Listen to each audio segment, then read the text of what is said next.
தீபிகா அவங்க தம்பியை இழந்தது உண்மையிலேயே மிகப்பெரிய கஷ்டமான ஒரு விஷயம் தான். அதுவும் இல்லாமல் மல்லி அந்த ஒரு விஷயத்தை நல்லா தெளிவாக ஏற்றுக்கிறாங்க. அதே மாதிரி இப்போது அவங்க சொல்கிற மாதிரி அவங்க தம்பியோட சாவுக்கு நான் காரணம் கிடையாது அப்படிங்கிற ஒரு விஷயத்த தீபன் கிட்ட தெளிவாக சொல்ல ஆரம்பிச்சுறாங்க. ஆனால் அதே சமயத்தில் தீபிகா அடுத்தடுத்த விஷயங்கள் எல்லாமே செய்கிறது கண்டிப்பாக ரொம்ப ரொம்ப தவறான ஒரு விஷயம் அப்படின்னே சொல்லலாம். அதே மாதிரி நம்ம மல்லி அந்த அதாவது ஒரு கிட்டத்தட்ட ஒரு 5-6 வருஷத்துக்கு முன்னாடி நடந்த ஒரு விஷயம் இது.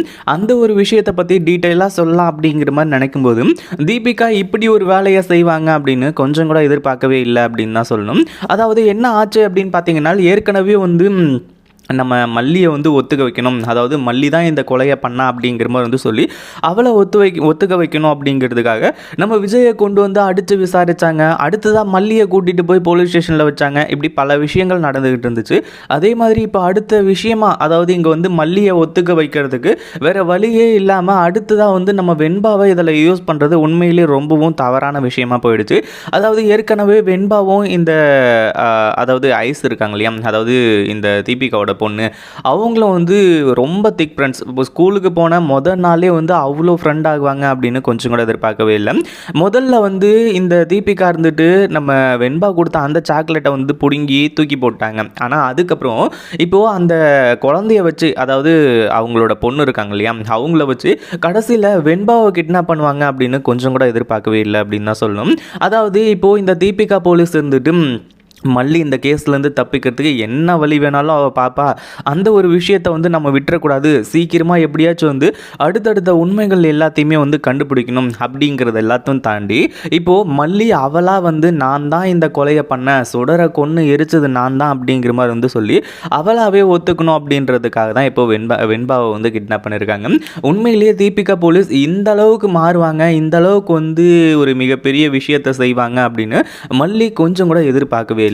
அதே மாதிரி அவங்க தம்பியோட உயிரை காப்பாற்றினதே நம்ம மல்லி தான். அதாவது பாம்பு கடிச்சிருக்கும் போது அந்த ஒரு விஷத்தை கொஞ்சம் இது பண்ணி, அதுவும் இல்லாமல் ஃபர்ஸ்ட் எய்ட்லாம் பண்ணி கடைசியில் ஹாஸ்பிட்டலுக்கு கொண்டு போய் சேர்த்து அங்கே காப்பாற்றினது நம்ம மல்லி. அப்படி இருக்கும்போது மல்லியால் தான் அவங்க தம்பி இறந்து போனாங்க அப்படிங்கிற மாதிரி நினைக்கிறது மிகப்பெரிய ஒரு முட்டாள்தனம் அப்படின்னே சொல்லலாம். அதே மாதிரி நம்ம மல்லி இது எல்லாத்தையுமே இந்த தீபிகா போலீஸ்கிட்ட சொல்லணும் அப்படிங்கிற மாதிரி நினச்சப்போ தான் இந்த மாதிரி ஒரு சம்பவம் நடந்துருச்சு.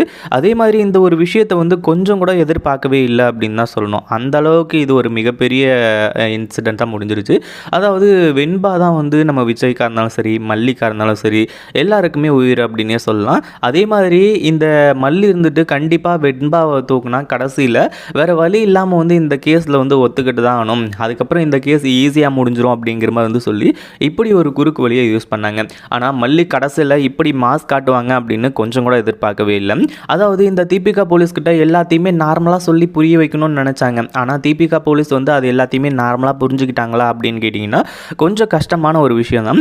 அதை எதையுமே புரிஞ்சுக்கல. ஏன்னா முன்னாடியே எத்தனையோ முறை ட்ரை பண்ணிட்டாங்க. அதே மாதிரி இப்போது நம்ம மல்லி வெண்பாவுக்கு இப்படி ஆயிடுச்சு, அதுவும் இல்லாமல் இந்த தீபிகா தான் இதுக்கு காரணம் அப்படிங்கிற மாதிரி தெரிஞ்ச உடனே நம்ம மல்லி வேக வேகமாக போயிட்டு போலீஸ் ஸ்டேஷன் கூட பார்க்காம எல்லார் முன்னாடியுமே வச்சு இந்த தீபிகா போலீஸை பலார்னு கன்னத்து மேலேயே அறைய ஆரம்பிச்சுறாங்க.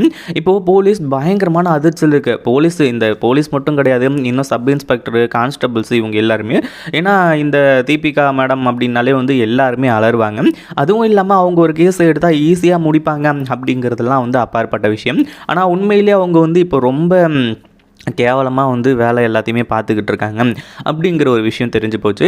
அதே மாதிரி என் வெண்பாவை நீ எங்கே வச்சுருக்கேன் அப்படி இப்படிங்கிற மாதிரி கேட்கும்போது, இந்த மாதிரி நீ இந்த கொலையை பண்ண அப்படிங்கிற மாதிரி சொல்லி ஒத்துக்கோ, அதுக்கப்புறம் உன் வெண்பாவை நான் விட்டுறேன் அப்படிங்கிற மாதிரி சொல்லி போலீஸ் மாதிரி பேசாமல் ஒரு பொறுக்கி மாதிரி பேச ஆரம்பிச்சுறாங்க. கடைசியாக நம்ம மல்லி இங்கே பாருங்கள் மேடம், நீங்கள் என்ன மனசில் வச்சுக்கிட்டு இது எல்லாத்தையுமே பண்ணிக்கிட்டு இருக்கீங்க அப்படிங்கிறது எனக்கு நல்லாவே தெரியும். அதே மாதிரி இந்த கொலையை நான் தான் பண்ணேன் அப்படின்னா நான் பண்ணேன்னு சொல்லிட்டு ஒத்துக்கிறதுல எனக்கு எந்த ஒரு ஆட்சேபனையுமே கிடையாது. ஆனால் நான் இந்த கொலையை பண்ணல அப்படிங்கிறது தான் மிகப்பெரிய உண்மை. அந்த ஒரு விஷயத்தை நீங்கள் தெளிவாக புரிஞ்சுக்கணும். அதே மாதிரி இங்கே நம்ம வெண்பாவை காப்பாற்றுறதுக்கு நிறைய நம்ம மல்லி பேசுகிறாங்க. ஆனால் உண்மையிலேயே உங்கள் தம்பி எப்படி இறந்தான்னு உங்களுக்கு தெரியுமா அப்படிங்கிற மாதிரி கேட்கும்போது தான் இந்த தீபிகா பயங்கரமான அதிர்ச்சியில் இருக்காங்க. ஏன்னா நம்ம மல்லிக்கும் இந்த விஷயம் அந்தளவுக்கு மிகப்பெரிய ஸ்ட்ரைக் ஆகலை. அதுவும் இல்லாமல் அவங்க தம்பி இறந்து போயிட்டாங்க அப்படிங்கிற விஷயமே இப்போ தான் தெரிய வந்துச்சு. அதுக்கப்புறம் தான் வந்து நிறைய டீட்டெயில்ஸ் விசாரித்து அதே மாதிரி நம்ம நாகெல்லாம் அங்கே தானே இருந்தாங்க. நாகுக்கெல்லாம் வந்து இந்த விஷயம் நல்லாவே தெரியும். நாகுக்கிட்டலாம் விசாரித்ததுக்கப்புறம் தான் வந்து உண்மையிலேயே இந்த போஸ்ட் மாஸ்டர் இறந்துட்டாங்க அப்படிங்கிறதுலேருந்து, அதாவது தினேஷ் வந்து இறந்துட்டாரு அப்படிங்கிறது வந்து எப்படி இறந்தாரு அப்படிங்கிற விஷயமும் தெரிய வருது. ஏன்னா இத்தனை நாள் வந்து மல்லி தான் கொலை பண்ணிட்டான், அதாவது மல்லியை லவ் பண்ணி மல்லி கிடைக்காததுனால வந்து இறந்து போயிட்டாங்க அப்படின்ற மாதிரி வந்து சொல்லி நினச்சிட்டு இருந்தாங்க இல்லையா, அது எதுவுமே உண்மை இல்லை அப்படிங்கிற மாதிரி வந்து சொல்லி எல்லாத்தையுமே டீட்டெயிலாக சொல்கிறாங்க. நீங்கள் நம்பினாலும் நம்பலனாலும் இதுதான் உண்மை. அதாவது உங்கள் தம்பி வந்து என்கிட்ட லவ் ப்ரப்போஸ் பண்ணது எல்லாமே உண்மை தான். ஆனால் அதே சமயத்தில் நான் எந்த ஒரு விஷயத்துக்கும் அங்கே கமிட் ஆகலை. நான் எல்லாத்தையுமே சொல்லி உங்கள் தம்பிக்கு புரிய வச்சுட்டேன், உங்கள் தம்பியும் புரிஞ்சுக்கிட்டாங்க அப்படிங்கிற மாதிரி வந்து சொல்லிட்டு அதுக்கப்புறம் அவங்க தம்பி இறந்ததுக்கான ரீசன் இது எல்லாத்தையுமே சொல்கிறாங்க. அதாவது ஏற்கனவே தீபிகா இருந்துட்டு பயங்கரமான கோவத்தில் இருப்பாங்க. அப்படி இருக்கும்போது இந்த ஒரு விஷயத்தில் கண்டிப்பாக இப்போது உண்மையான அவங்க தம்பி கொலைக்கு காரணம் என்னன்னு தெரிஞ்சது அப்படின்னா கண்டிப்பாக அதையும் சும்மா விட மாட்டாங்க. அதே மாதிரி மல்லி இருந்துட்டு இதுக்கு மேலே வந்து நீங்கள் என் பொண்ணை மட்டும் இப்போ கொண்டு வரல அப்படின்னா கண்டிப்பாக நான் எந்த எல்லைக்கும் போகிறதுக்கு தயாராக இருப்பேன். நீங்கள் நான் சொல்கிறத நம்பினாலும் சரி நம்பலனாலும் சரி இதுதான் உண்மை அப்படிங்கிற மாதிரி வந்து சொல்லி எல்லாத்தையுமே டீட்டெயிலாக வந்து சொல்கிறாங்க. இதை கேட்டதுக்கப்புறம் தான் வந்து இப்போது தீபிகா இருந்துட்டு கொஞ்சம் மனசு இறங்கி அதே மாதிரி மல்லிக்கிட்டையும் மன்னிப்பு கேட்கறது, இப்படிப்பட்ட விஷயங்களும் வந்து அடுத்தடுத்து எல்லாமே நடக்க போகுது அப்படின்னே சொல்லலாம்.